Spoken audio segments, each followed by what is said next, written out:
بسم اللہ الرحمن الرحیم۔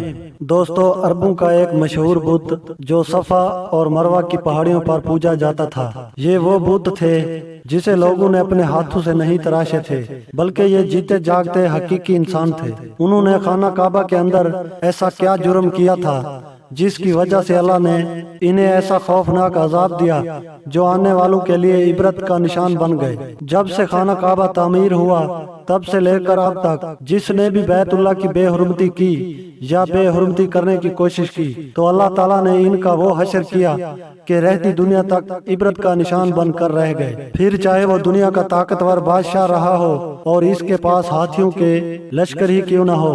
اس کے علاوہ تاریخ میں کئی ایسے واقعات ملتے ہیں جنہوں نے خانہ کعبہ شریف کی بے حرمتی کی اور ان کو اللہ نے دردناک عذاب دے کر تباہ و برباد کر دیا۔ اس کی ایک مثال اصاف اور نیلا ہیں۔ اصاف بن یالا اور نیلا بنت زید دراصل قبیلہ بنی جرم کے ایک مرد اور عورت تھے۔ نیلا ایک خوبصورت اور حسین ترین لڑکی تھی جو اپنے قبیلہ میں یمن کے کسی علاقے میں رہا کرتی تھی۔ یہ خوبصورت حسینہ قبیلہ بنو جرم میں اپنے حسن کی نمائش کیا کرتی تھی۔ وہ فحش لباس پہن کر گھر سے نکلتی تھی اور قبیلہ کے نوجوان اس کے پیچھے پیچھے چلتے تھے۔ ہر کوئی اس سے غلط تعلقات کا خواہش مند تھا۔ انہی لوگوں میں قبیلے کے سردار کا بیٹا بھی شامل تھا جس کا نام اصاف بن جالا تھا۔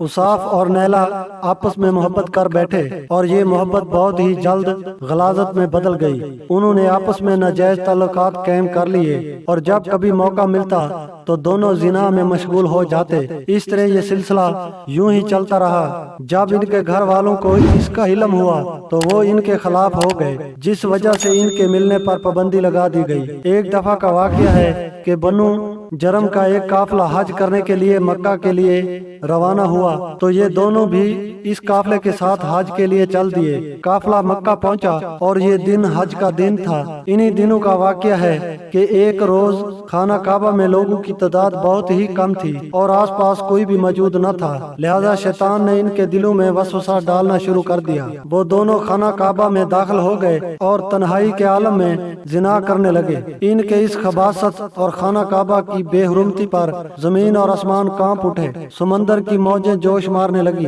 اور اللہ کی طرف سے عذاب نازل ہو گیا۔ کچھ ہوا یوں کہ جب وہ خانہ کعبہ کے اندر بد پھیلی کر رہے تھے تو اسی وقت ان کی روحیں قبض کر لی گئیں اور ان کے گوشت پوشت کے جسم پتھر کے بنتے چلے گئے۔ یہ لمحہ انتہائی خوفناک اور عجیب و غریب تھا۔ دو زندہ انسان عذاب الہی کے تحت اب پتھر کے بن چکے تھے۔ کچھ دیر بعد جب بنی جرم کے لوگ کعبہ کے قریب آئے اور بیت اللہ کے دروازے کو کھولا تو دونوں بدبخت برہینہ یعنی ننگی حالت میں پتھر بنے کھڑے تھے۔ وہ یہ سمجھ گئے کہ یہ خبیث اللہ کے مقدس گھر میں کس جرم کا ارتکاب کر رہے تھے۔ لوگوں نے دونوں کے مجسموں کو اٹھایا اور باہر لا کر زمین میں گاڑ کر انہیں کھڑا کر دیا تاکہ یہ لوگوں کے لیے عبرت کا نشان بنے رہیں۔ کچھ دن گزرنے کے بعد مکہ کے لوگوں نے اصاف کے بت کو اٹھا کر کوہ صفا کی پہاڑی کے مقام پر رکھ دیا اور نیلا کے بت کو اٹھا کر مروہ کی پہاڑی کے مقام پر رکھ دیا۔ صفا اور مروہ دراصل دو پہاڑی ہیں جو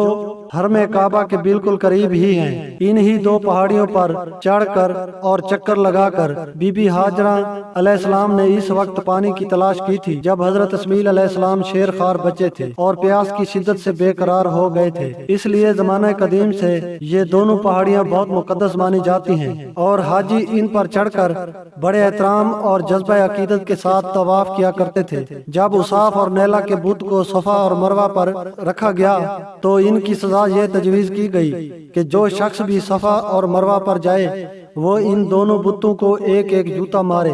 تو یہ عمل جاری رہا۔ پھر لوگوں نے انہیں جوتوں کے بجائے تھپڑ مارنا شروع کر دیے اور کچھ نسلوں بعد لوگ انہیں صرف ہاتھ لگایا کرتے تھے۔ اس طرح وقت گزرنے کے ساتھ ساتھ لوگوں نے ان سے عبرت حاصل کرنا کم اور ان کی تعظیم زیادہ کرنے لگے، یہاں تک کہ ایک وقت ایسا آیا کہ عربوں نے جاہلیت کی بنا پر ان کو محبت کی علامت قرار دینا شروع کر دیا اور قبیلوں میں ان دونوں کے عشق کی داستانوں کو فخر سے بیان کیا جانے لگا۔ آہستہ آہستہ یہ محبت کے دیوی اور دیوتا قرار پائے۔ 5ویں صدی تک اصاف اور نیلا کے اس بت کو عربوں کے بڑے بتوں میں شمار کیا جاتا تھا